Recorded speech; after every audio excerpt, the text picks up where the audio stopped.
GST council की बैठक आज। छोटे व्यापारियों को मिल सकती है राहत। मंथली की जगह क्वार्टरली रिटर्न फाइलिंग पर बन सकती है बात। एलजेपी के राजगीर सम्मेलन का आज आखिरी दिन। सम्मेलन में सामने आई कलह। सम्मेलन में नहीं पहुंचे सांसद रामा सिंह, वीणा देवी और महबूब अली कैसर। सुपौल में पिस्टल की नोक पर स्कूली बच्चों से कुकर्म। मुंह खोलने पर दी जा रही थी जान से मारने की धमकी। आरोपी टीचर गिरफ्तार। गोपालगंज में जेल ब्रेक की नक्सलियों की बड़ी साजिश नाकाम। तलाशी के दौरान सीवर से मिला सुरंग, रस्सी और नक्सली वर्दी भी बरामद। बाढ़ से नुकसान के आकलन के लिए बिहार में केंद्रीय टीम। फसल के नुकसान के साथ ही एयर लैंडिंग और राहत वितरण का भी जायजा। सीमांचल और उत्तर बिहार में हुई थी बड़ी तबाही। तो 10 मिनट में 50 अहम खबरों के बाद चलिए रुक करते हैं बड़ी खबर का, जो बाढ़ से आ रही है, जहां लाखों की फर्जी निकासी। क्लोन चेक से 1,86,000 की फर्जी निकासी का ये मामला है। सीओ ने थाने में मामला दर्ज कराया है। दिल्ली एसबीआई शाखा से फर्जी निकासी हुई है। पंडारक ब्लॉक का ये पूरा मामला है। तो बाढ़ से अहम खबर आपको बता रहे हैं, जहां लाखों की फर्जी निकासी का ये मामला है। पंडारक ब्लॉक का ये मामला है। क्लोन चेक से 1,86,000 की फर्जी निकासी हुई है। सीबीआई के लपेटे में लालू का पूरा कुनबा फंसा हुआ है। आईआरसीटीसी टेंडर घोटाला मामले में आज तेजस्वी यादव से सीबीआई पूछताछ करेगी। कल लालू प्रसाद को सीबीआई के तीखे सवालों का सामना करना पड़ा। लालू ने सवालों का जवाब भी दिया और अब बारी तेजस्वी यादव की है।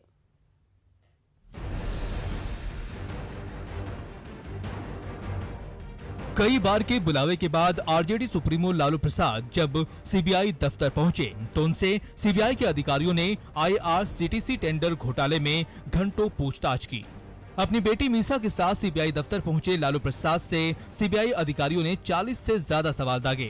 हम लोग का खत्म करने के लिए इन लोग के पास एक ही सहारा है, मुकदमा करो, दबाव करो और उसके परिवार को बर्बादी के कगार पर खड़ा करो। आरजेडी सुप्रीमो के बाद अब उनके बेटे और बिहार के पूर्व डिप्टी सीएम तेजस्वी यादव की बारी है। शुक्रवार को सीबीआई के सामने तेजस्वी यादव को पेश होना है। लालू ने सीबीआई के सवालों का जवाब भले ही दे दिया हो, लेकिन विपक्ष ने मोर्चा खोल दिया है। केंद्रीय मंत्री रामविलास पासवान और जेडीयू महासचिव केसी त्यागी ने हमला बोला। तो सांच में आंच किया, जाकर के ताल ठोके कहते कि हम आ गए हैं, तो बाहर में ताल ठोकते रहिएगा, वहां जाकर के मीन यानी बिल्ली बन जाइएगा। ये तो जंगल राज है, ये तो अराजकता है। देश के किसी राजनेता ने इन संस्थाओं का इतना अवमूल्यन कभी नहीं किया जितना बिहार के अंदर लालू प्रसाद जी, उनकी परिवार और पार्टी के लोग भी कर रहे हैं। विपक्ष के हमले के बचाव में उतरे आरजेडी नेता मनोज झा ने उल्टे केंद्र और नीतीश सरकार पर निशाना साध दिया। अरे राजनीतिक लड़ाई लड़ी है राजनीतिक तरीके से, और एक ऐसे व्यक्ति से जिसने हमेशा कानून का सम्मान किया है। रांची, पटना, दिल्ली जब बुलाया तब आए। जाहिर है कि किसी विशेष परिस्थिति में व्यक्ति रूल ऑफ लॉ के तहत कुछ वक्त की मांग करता है, उस पर आप कहानियां बना रहे हैं। तो मैं समझता हूं कि देश के लिए एक काला क्षण है। आइए आपको बताते हैं कि आईआरसीटीसी टेंडर घोटाला मामला क्या है। पुरी और रांची के बीएनआर होटल आईआरसीटीसी को ट्रांसफर किया गया था। रख रखाव और इम्प्रूव करने के लिए लीज पर देने की प्लानिंग थी। विनय कोचर की कंपनी मेसर्स सुजाता होटल्स को टेंडर मिला था। आईआरसीटीसी के तत्कालीन एमडी पीके गोयल ने टेंडर प्रक्रिया पूरी की थी। टेंडर के बदले 25 फरवरी 2005 में कोचर ने पटना में जमीन दिया।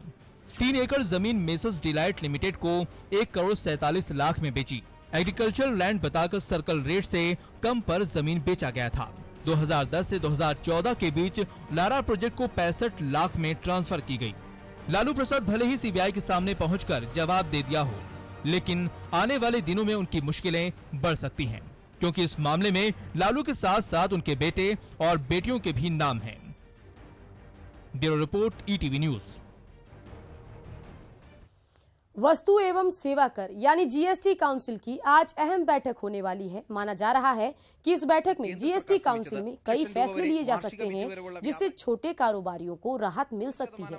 माना जा रहा है कि 1.5 करोड़ रुपए तक टर्नओवर वाले व्यापारी को हर महीने रिटर्न नहीं भरना होगा और आगे से 3 महीने में रिटर्न भरने की सुविधा का ऐलान हो सकता है।